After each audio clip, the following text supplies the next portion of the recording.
buildings, and wetlands. As demonstrated in this video, conduits such as water, sewer, fiber, electric, and gas can be installed under very busy intersections without disruption of traffic. A small area is needed to set up the directional drilling equipment. This area can be strategically placed away from congestion and business activities. Before the directional drilling begins, the directional drilling crew pre-plans the bore path to carefully avoid obstructions such as other underground utilities.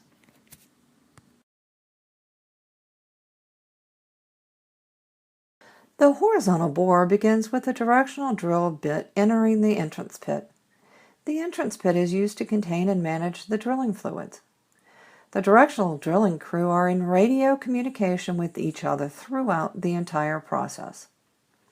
The directional drill bit is tracked by a sonde, or radio detection device, housed within its extended connection to the directional drill pipe. The depth and pitch is sent to the surface and received by the walkover locating device. The locator then gathers and interprets the information and gives directions to the directional drill operator on which way to steer the drill bit. An experienced directional drilling crew can navigate and steer the drill bit up, down, right, left, and a combination of varying degrees of each to drill the desired horizontal bore path.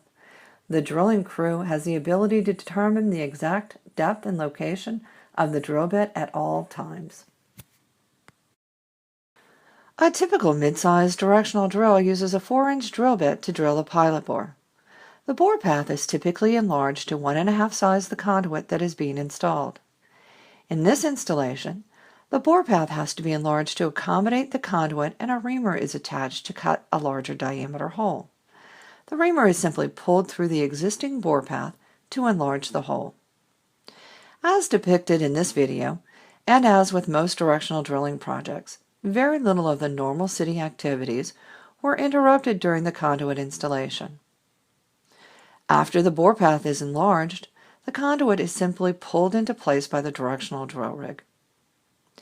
This method of installing utilities has many benefits that include less disruption of commercial activities, less disruption of traffic, less site rehabilitation, and directional drilling can also be used to avoid damage to wetlands, streams, and for river crossings. Directional Technologies has installed miles and miles of conduit using directional drilling.